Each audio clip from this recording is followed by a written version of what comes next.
Bab 418. Pria lajang yang kaku tidak dapat berinisiatif. Setelah Audrey Han kembali ke kantor, tidak lama kemudian dia sudah pulang kerja. Karena hari ini dia menghabiskan terlalu banyak waktu di luar, setelah pulang kerja dia tidak memiliki mobil, sehingga dia akan bersama Gita pulang dengan kendaraan umum. Dan setelah Gita mendengar kejadian dia yang menabrak mobil lain, seketika matanya melebar, menabrak. "Apa yang kamu lakukan?" Audrey Han merasa sedikit pusing, kemudian tersenyum tipis dan berkata, "Seharusnya karena masih kurang terampil." "Hantu saja tidak akan percaya bahwa kamu tidak terampil. Apakah kamu mengira ini adalah hari pertama aku mengenalmu? Kamu adalah seseorang yang selalu menyetir dengan hati-hati, pasti ada sesuatu yang mempengaruhimu." Mendengar ucapannya, Audrey Han membeku. Harus diakui, Gita benar-benar paham dengan dirinya. Persahabatan selama 5 tahun, membuat mereka sangat memahami kebiasaan dan keterampilan satu sama lain. Audrey Han tidak dapat menyembunyikannya, dan hanya tersenyum tipis. "Kamu beritahu aku, apakah karena Golden Ye bajingan itu melakukan sesuatu padamu?" Mengungkit Golden Ye, Audrey Han menjadi teringat ucapannya siang tadi pada dirinya. Dia mengatakan dia sudah menikah, tetapi dia masih melakukan tindakan-tindakan yang aneh baginya, bahkan tidak ada. Berpikir sampai sini, dia segera menyangkalnya. "Tidak ada. Kalau begitu mengapa kamu bisa menabrak orang lain?" Saat itu, aku sedang memikirkan masalah desain. Gracelyn beberapa hari lagi akan ikut serta dalam konversi pers bukan? Audrey Han segera mengubah topik pembicaraan, dan Gita ini adalah seseorang yang bodoh. Sekali mendengar konversi pers Gracelyn, kedua matanya segera bersinar. Benar, pakaiannya juga akan segera selesai, dan saat itu mereka akan mengirimkan pakaiannya ke perusahaan kita, kemudian kita baru mengirimkannya lagi kepada Gracelyn. "Audrey, ini adalah produk pertama perusahaan kita." "Benar, produk pertama memiliki makna yang berarti. Kamu harus ingat untuk menulis nama perancang menjadi Talita, kemudian foto dan berikan padanya untuk disimpan." Mendengar ucapannya, Gita tersenyum. Meskipun produk ini dia yang merancangnya, tetapi prosesnya berada di bawah bimbinganmu, ditambah lagi sekarang dia adalah karyawan dari perusahaan kita, boleh saja menuliskan namanya, tetapi harus menambahkan nama perusahaan. Audrey Han tersenyum tidak berdaya dan berkata, "Kenapa kamu begitu perhitungan?" Dari mana ini perhitungan? Jelas aku ingin membuat perusahaan kita bersinar." "Baiklah, tiba saatnya kamu rundingkan dahulu dengan Talita."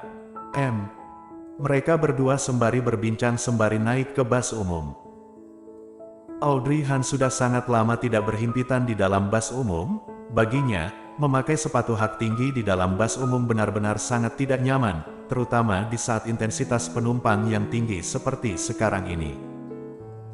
Sehingga saat Audrey Han dan Gita tiba di depan kediaman Han, mereka berdua terlihat sangat menyedihkan.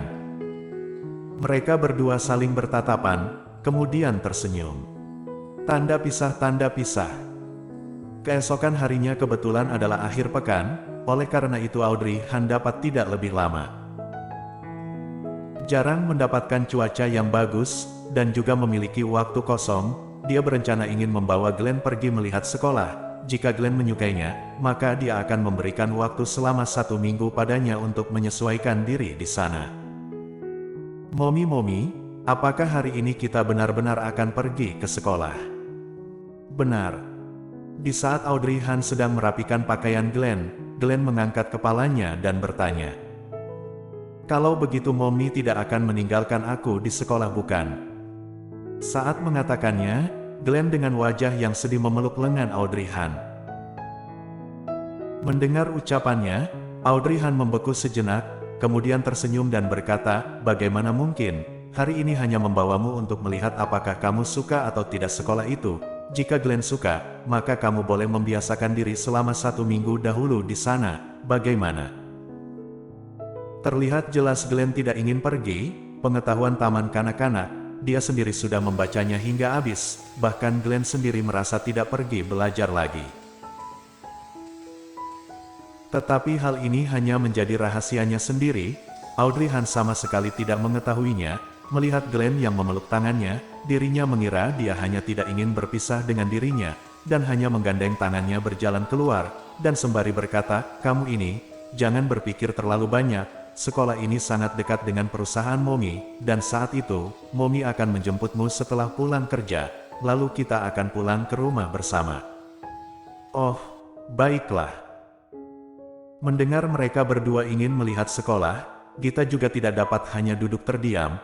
Kemudian dia memberanikan diri untuk mengatakan bahwa dia juga ingin ikut. Kebetulan hari ini Audrey Hahn sedang senggang, maka yang pergi keluar menjadi 4 orang.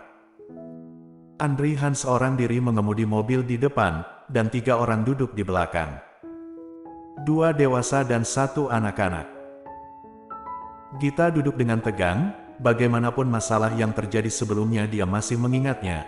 Dia tidak tahu apakah Audrey Hahn masih mengingatnya atau tidak. Mungkin dia sudah melupakannya, tetapi dia benar-benar tidak dapat memaafkan dirinya yang bersikap seperti babi pada hari itu. Benar-benar sangat memalukan. Sangat jarang melihat dia yang sangat diam. Audrey Hahn tidak dapat menahan untuk tidak bertanya, kenapa tidak berbicara. "Gita." Dia memelototi Audrey Hahn, "Sudah jelas aku sedang canggung, kenapa kamu masih berbicara?" Audrey Hahn menahan tawaannya, dia hanya asal bertanya saja, siapa yang tahu selanjutnya Glenn tiba-tiba berbicara, "Bibi Gita, kenapa kamu sangat takut dengan pamanku?" Seketika ekspresi wajah Gita membeku. Sepasang anak dan ibu ini apakah ingin mempermalukanku? Apakah tidak dapat menganggapku sebagai manusia transparan, dan anggap tidak adanya keberadaanku? Takut denganku. Karena nama Audrey Hahn disebut oleh Glenn, dia langsung melirik ke Gita yang berada di belakang melalui cermin mobil. Merasa tatapannya berada pada tubuhnya, jantung Gita berdetak kencang, dia langsung duduk dengan tegak, dan mengeluarkan senyuman yang sangat canggung. "Tidak ada apa-apa." Gita tersenyum dan menjelaskan, "Aku hanya tidak tidur nyenyak kemarin malam, hehehe." Setelah tertawa palsu, Gita diam-diam mengulurkan tangannya dan mencolek bokong Glenn, kemudian dengan suara yang pelan berkata, "Bocah bau, apakah kamu ingin mempermalukanku?" "Bibi Gita, kenapa kamu mencolek bokongku?" Glenn melebarkan matanya, terlihat sangat polos dan lugu. "Gita." Audrey Hahn tidak bisa menahan untuk tidak menoleh ke belakang dan meliriknya. Pada akhirnya Gita hanya meminta bantuan pada Audrey Hahn melalui tatapannya. Audrey Hahn tersenyum tipis, kemudian mengalihkan pandangannya, dan berpura-pura dirinya tidak melihat apapun. Meskipun Glenn seorang anak kecil, tetapi anak ini sangat cerdas, dan ternyata dapat menarik hubungan antara Gita dan Audrey Hahn. Jika Gita benar-benar menjadi kakak iparnya, sepertinya ini juga tidak buruk. "Apakah aku ada mencolekmu? Apakah kamu tidak salah? Audrey Hahn yang mencolekmu." Pada akhirnya, Gita langsung melemparkan semua kesalahan pada Audrey Hahn. Audrey Hahn terdiam sejenak, kemudian dengan tersenyum berkata, "Apakah aku?" "Baiklah, itu aku." Saat Gita mendengarnya, ekspresi wajahnya berubah. Ini lebih membuatnya canggung daripada menyangkalnya. Jika dia menyangkalnya, dia masih berargumen dengannya, tetapi ucapan Audrey Hahn ini terlihat seperti tidak berdaya, seperti sedang terpaksa. Audrey Hahn yang di depan sudah tidak bersuara, dan juga tidak menoleh ke belakang lagi. Gita menghela nafas lega, tetapi juga merasa sedikit kecewa. Seorang pria yang sudah lajang begitu lama, benar-benar seorang pria lajang yang kaku. Jika ingin membuat pria lajang yang kaku dapat berinisiatif, ini bukanlah hal yang mudah. Pria idamannya ternyata hanya dapat dikhayalkan saja, dan selamanya bukan miliknya. Namun, sampai sekarang Audrey Hahn masih lajang, ini membuat keinginan Gita menjadi meningkat lagi.